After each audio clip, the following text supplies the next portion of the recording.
오늘 하나님께서 우리에게 주신 말씀을 봉독해 올리겠습니다. 하나님의 말씀을 경청하십시오. 내가 산을 향하여 눈을 들리라. 나의 도움이 어디서 올까? 나의 도움은 천지를 지으신 여호와에게서로다.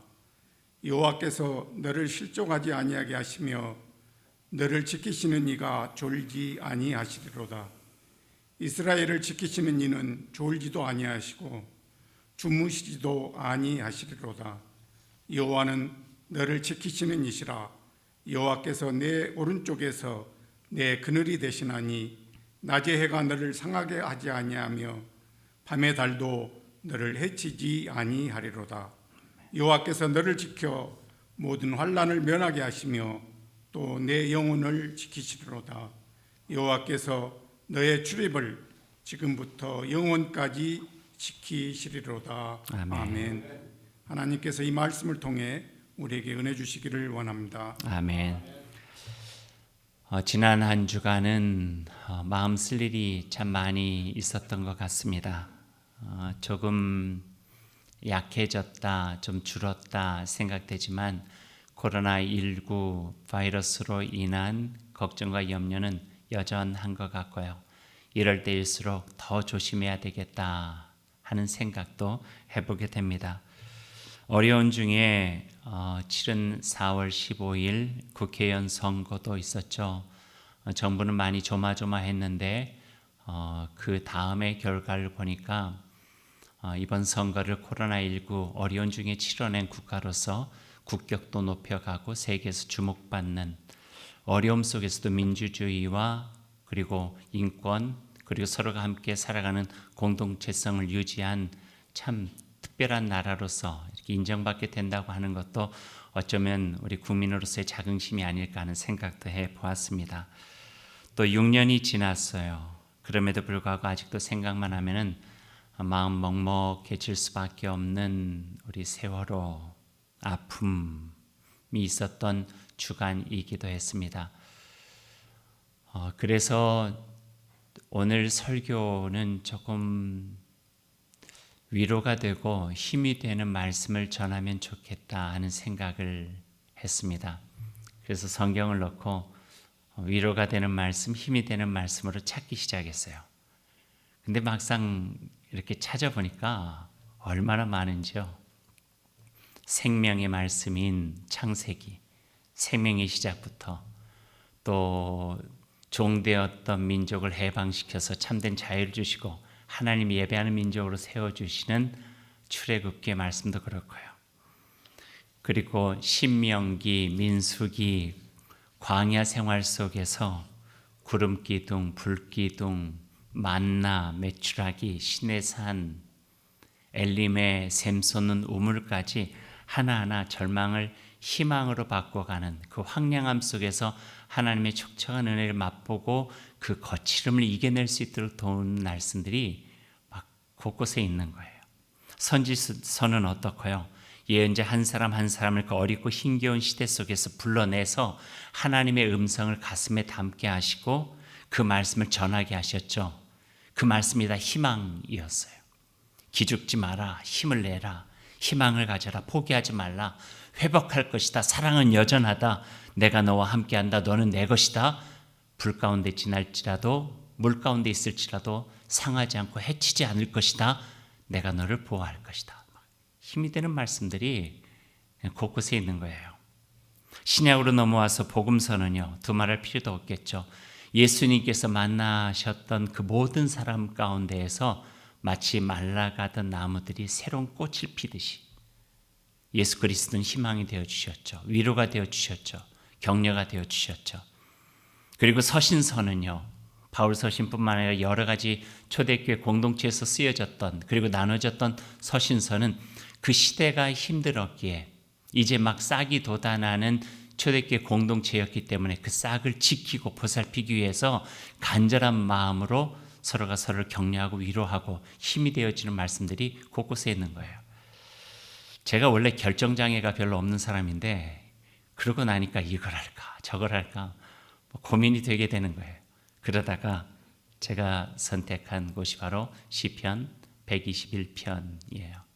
선택한 이유는 아주 간단하고 단순했어요. 그리고 꽤 개인적인 이유로 선택을 했죠. 사람들 그렇잖아요. 자기도 모르게 어떤 노래를 들으면은 하루 종일 그 노래에 흥얼거리고 그러잖아요. 제가 어디선가 그 찬양을 들었던 모양이에요.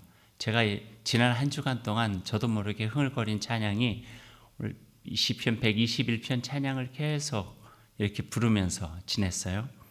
여러분도 좋아하시는 찬양일 것 같은데, 하나님은 너를 지키시는 자, 너의 우편에 그늘 되시니 낮의 해와 밤의 달로 너를 해치 못하네. 눈을 들어 산을 보라, 너의 도움 어디서 올까? 천지 지으신 너를 만드신 여호와께로서로다. 이거를 그냥 계속 이렇게 부르고 있어서 제 마음에 이 찬양이 참 힘이 됐구나 하는 생각을 가지고, 그래 이 말씀 같이 나누자 하는 생각을 가지고 오늘 본문의 말씀을 시편 121편으로 이렇게 결정을 하게 되었습니다. 이 시편 앞에는요, 부제가 하나 붙어 있어요. 성전을 올라가며 부르는 노래예요. 성전을 올라가며 부르는 노래. 성전을 올라가며 부르는 노래라고 하는 부제가 붙어 있는 시편은 모두 15개. 120편부터 시작해서 134편까지가 성전을 올라가면서 부르는 노래라고 하는 부제가 붙어 있어요. 구약의 신학자들은 이 성전 올라가며 부르는 노래의 어떤 어원들, 언제 만들어졌는가 하는 것들을 이렇게 그 배경을 이야기하고 있어요.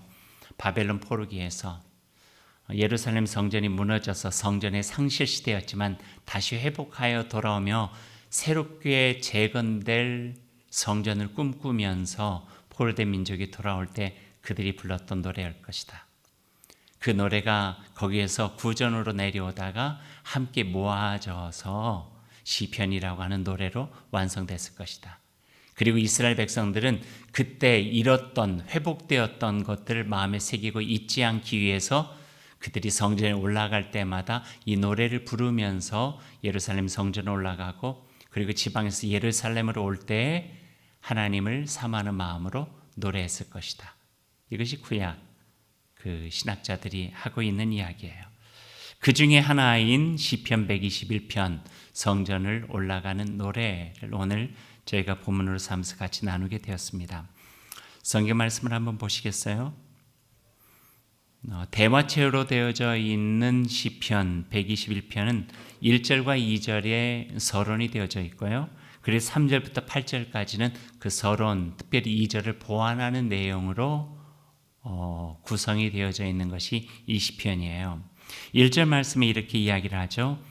어쩌면 독백이라고 할 수도 있고 자기의 삶의 공감 속에 되뇌이는 그런 질문일 수도 있겠다 여겨져요. 내가 산을 향하여 눈을 들리라, 나의 도움이 어디서 올까? 내가 산을 향하여 눈을 들리라, 나의 도움이 어디서 올까? 여기서 산이라고 하는 것은 메타포, 은유적인 것이 있어요. 우리들이 보이는 어떤 그 물리적인 산의 의미라기보다는요, 그 산은 시온산 또는 그들의 마음속에 있는 산에서 만날 수 있는 하나님.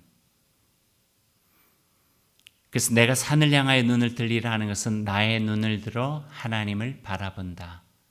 괴로울 때 주를 보라, 외로울 때 주를 보라, 공부할 때 주를 보라 하는 것처럼 내 마음이 힘겹고 어려울 때, 도움이 필요할 때 나의 눈을 들어서 산처럼 우뚝 서서 늘 우리를 지켜보고 계시는 하나님을 바라보는 거죠.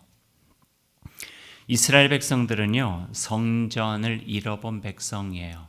거기에 비하면 우리는 아무것도 아니에요. 몇 주 동안 예배를 드렸었는데 그들은 성전의 무너짐을 받고 포로가 되어져서 그 포로의 삶을 70년 이상 살아갔던 백성이 이스라엘 백성이에요. 성전이 무너지는 그 처참함을 경험하면서 그들은 성전에 계시는 하나님까지도 부재한다 하는 생각을 많이 했어요. 그러나 포로기에서, 그 포로의 땅에서 하나님은 성전 안에만 계시지 아니하시고 모든 곳에 하나님은 계신다라고 하는 신적 존재의 확산을 경험하게 되어지는 그 신학 또는 신앙의 변화를 경험하게 되어지죠. 그래서 예루살렘 그 성전에만 머무는 하나님이 아니라 우리가 있는 그곳에, 우리가 힘들어하는 그곳에 하나님 함께 하신다 하는 것을 고백하게 되어지는 계기가 되어지기도 하죠. 그래서 산을 향하여 눈을 들리라 하는 것은 어떤 일정한 정한 그 산이 아니라 우리가 눈을 들면 언제든지 만날 수 있는 하나님, 우리가 도움이 필요할 때 언젠가 그 이름을 부르기만 해도 우리를 만나주시는 하나님, 그분을 향하여서 우리가 눈을 들고 마음을 든다 하는 그 의미가 있는 거죠.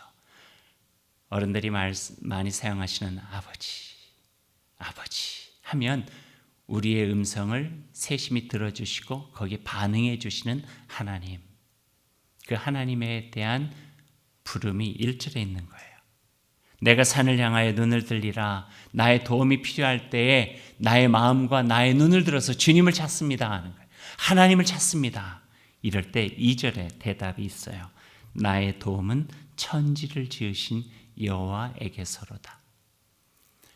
마치 자문자답, 내가 질문하고 내가 대답하는 것 같지만 나의 마음속에 공고하고 힘들어서 정말 하나님이 나를 사랑하실까? 내가 힘들 때 하나님께서 도와주실까? 하는 의심이 들고 불확실해질 때에 자기 자신 속에 다시 한번 묻는 거예요. 내가 도움이 필요할 때 누가 나를 도와주시지?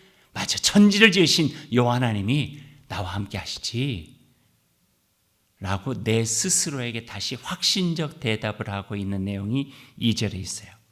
무너진 성전 바라볼 곳이라고 하는 것은 높은 산밖에 없는 그들에게 천지 만물을 창조하신 여호와 하나님이 우리와 함께 하셨다고 하는 것들이 고백이 되어져서 다시 한번 하나님은 여전히 내 안에서 나의 도움이 되어주시고 나의 어려움, 나의 공고함, 나의 삶의 힘겨움을 관찰하시며 곁에 계신다고 하는 것을 그들 스스로가 고백하고 있는 말씀이 2절 말씀으로 되어지죠. 그래서 1, 2절은 질문과 대답이 있기는 하지만 내 속에 하나님의 존재에 대한 확신이 1, 2절이에요. 같이 한번 읽어보시겠어요? 1절과 2절. 내가 산을 향하여 눈을 들리라. 나의 도움이 어디서 올까? 나의 도움은 천지를 지으신 여호와에게서로다. 그 후 3절부터는 그 말씀이 매우 단순해요.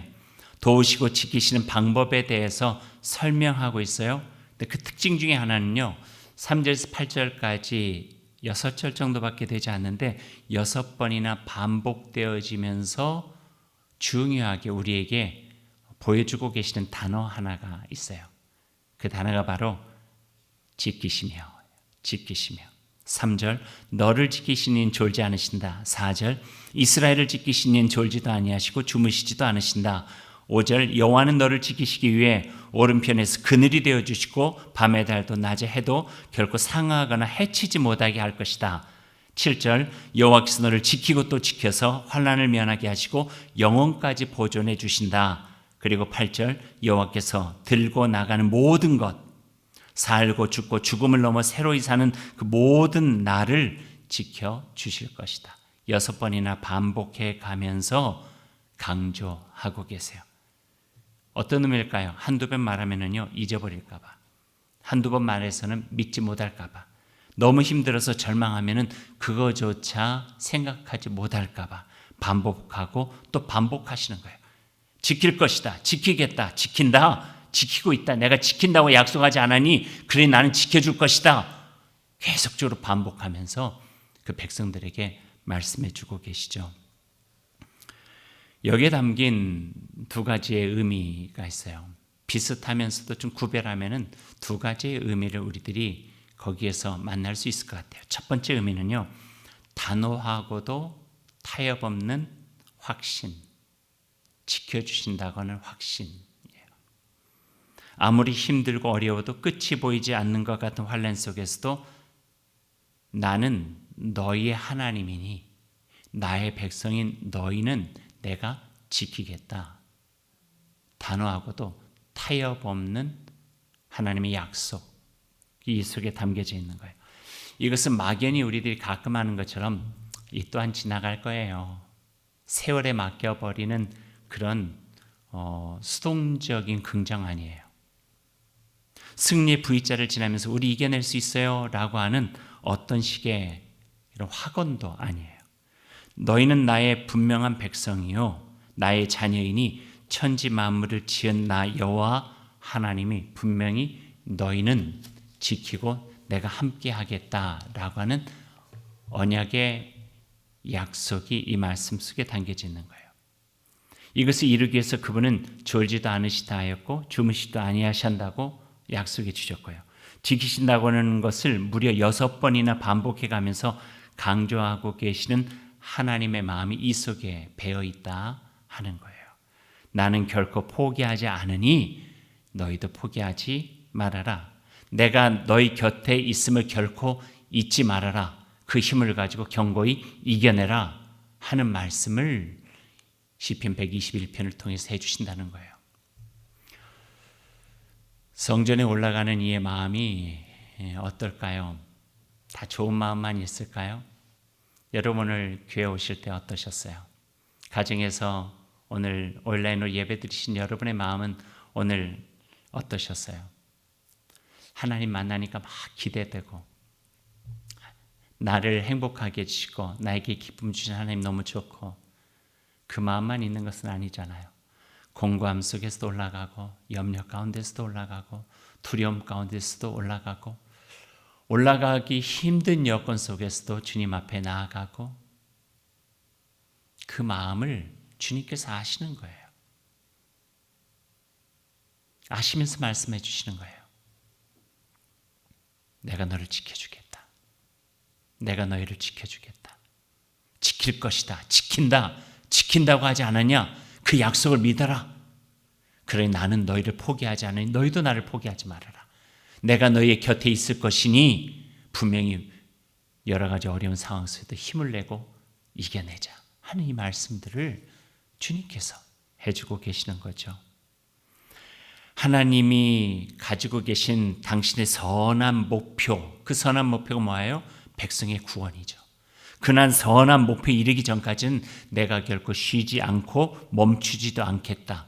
그 거룩한 목표는 지배하고 변치 않을 뿐만 아니라 쉼이 없어서 결국 하나님의 손에 의해서 이루어지고 만다라고 하는 그 선한 약속을 다시 한번 주지시켜 주시는 거죠.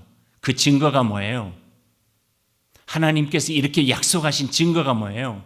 십자가예요.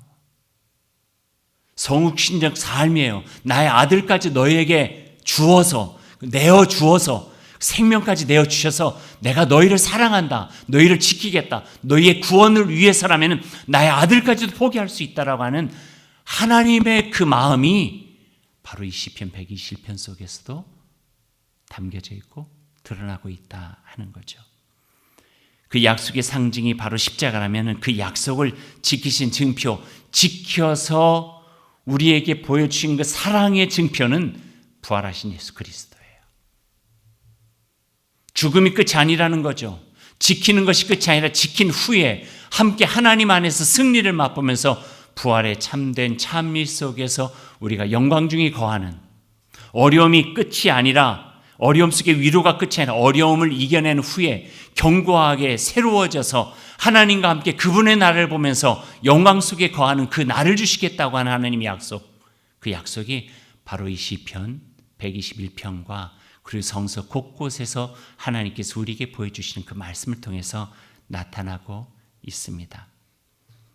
두 번째 의미가 있어요. 또 하나의 의미, 첫 번째와 비슷한 내용이긴 하지만 한 단어로 요약하자면은 신실한 사랑이에요. 신실한 사랑. 그걸 바꿔 말하면 사랑의 신실함이에요. 신실한 사랑하면 어떤 게 떠오르세요? 하나님의 사랑은 참 신실하시고 어떤 게 떠오르세요? 변함없는 거잖아요.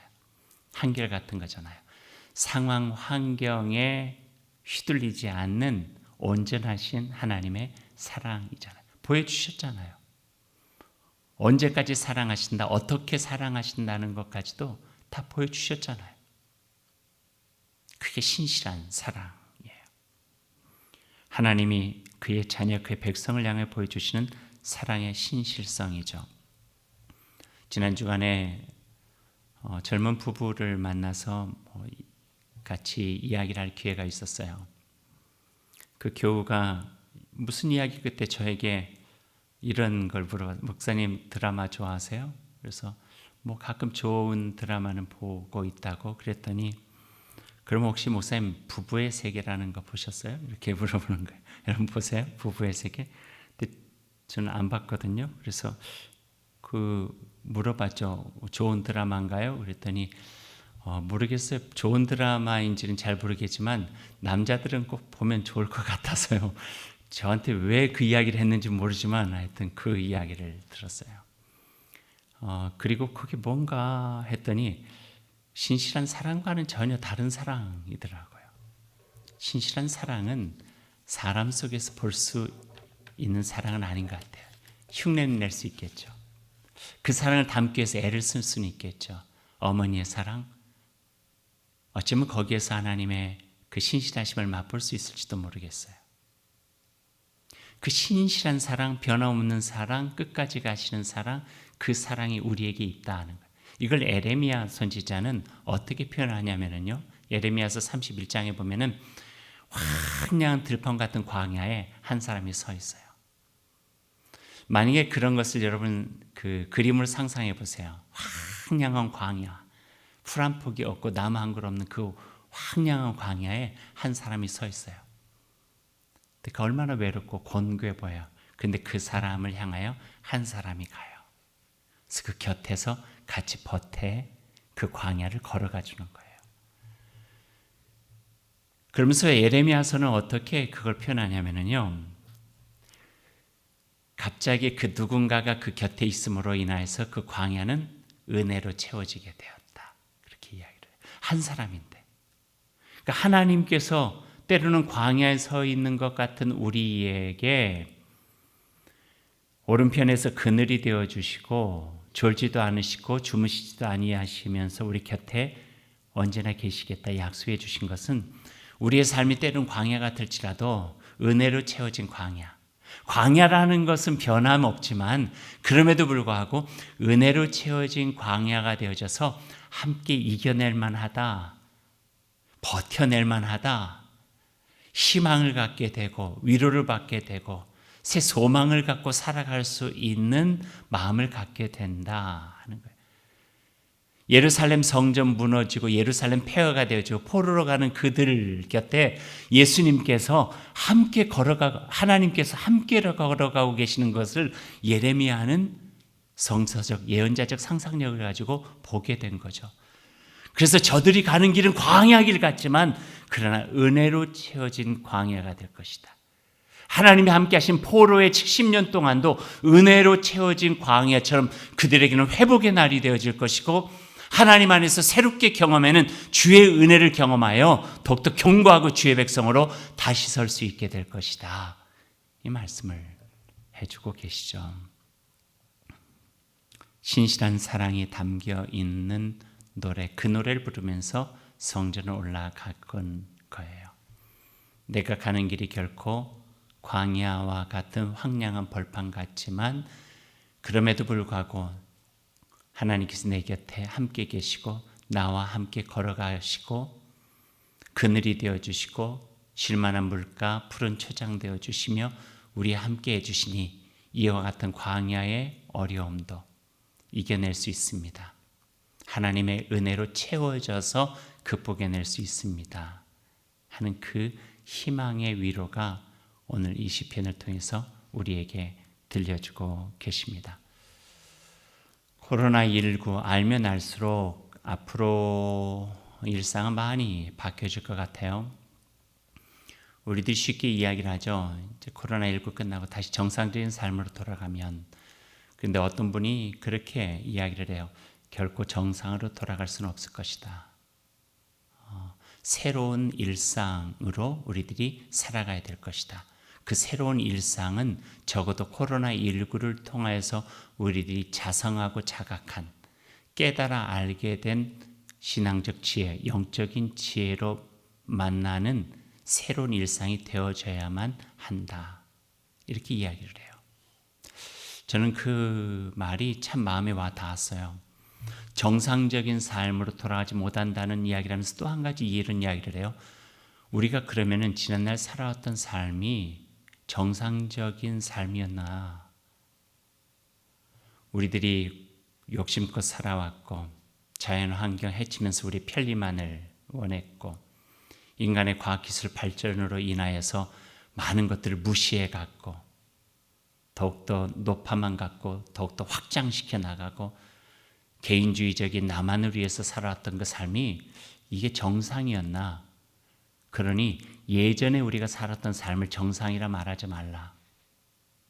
어쩌면 코로나19를 통해서 정말 하나님의 뜻과 하나님의 말씀이 우리 안에 바탕이 되어져서 살아가야 될 정상적인 바른 삶은 어떤 것인가를 자성하고 깨닫고 우리가 이 코로나19 이 계기를 통해서 더욱더 하나님과 더불어 살아갈 수 있는 뉴 노멀, 새로운 일상, 바른 삶에 대한 것들을 마음에 담고 추구해 나가야 된다 하는 이 말씀을 우리에게 제가 그 이야기를 좀 귀담아 듣게 되었어요. 그게 맞는 것 같아요. 오늘 우리의 말씀도 하나님께서 해주고 계세요. 외로움으로 갔다가 주님 만나서 경고함으로 오지만 하나님의 뜻을 만났으니 새로운 삶을 살아가야 되는 거겠죠. 오늘 이 말씀이 신실하신 사랑으로 자신의 아들 예수 그리스도까지 내어주시면서 십자가의 놀라운 사랑으로 증거목 삼아주시고 부활하신 예수 그리스도와 함께 살아갈 수 있는 새로운 삶을 우리에게 허락해 주셨으니 우리도 그 말씀 안에서 새로운 일상과 바른 삶을 바라보며 더욱더 힘차게 주님과 함께 걸어가며 주님과 함께 인생의 여정을 믿음으로 살아갈 수 있는 그런 귀한 복된 주의 백성된 삶이 될 수 있기를 소망해 봅니다. 그런 마음으로 시작할 때 우리의 삶은 코로나19가 없었으면 좋겠지만 그러나 그것이 있음으로 인하여서 더 가치 있고 더 나아진 우리의 삶으로 회복될 수 있으리라 하는 그 마음을 주님의 말씀 안에서 다시 한번 만나게 됩니다. 그런 은총이, 그런 사랑이, 그런 지혜가 그렇게 인도해 주시는 하나님의 놀라우신 사랑이 저희들과 함께 하시기를 간절히 소망합니다. 기도하겠습니다. 감사합니다. 주님, 주의 말씀을 듣습니다. 들었으니 마음에 새기게 하시고 새긴 말씀을 우리의 삶을 새롭게 하여 하나님과 더불어 살아가는 주의 백성다운 삶이 되게 하여 주옵소서. 그럼에도 불구하고 이 시련이 너무나도 아프고 힘든 이들 주님 위로해 주시고 신실하신 여호와 하나님의 사랑으로 안아주시고 붙잡아 주셔서 그 가운데서 도우시고 지키시는 하나님께서 우리와 늘 함께 하신다고 하는 믿음으로 이 어려움 잘 극복해 나갈 수 있도록 인도하여 주옵소서. 예수님의 이름으로 기도드립니다. 아멘.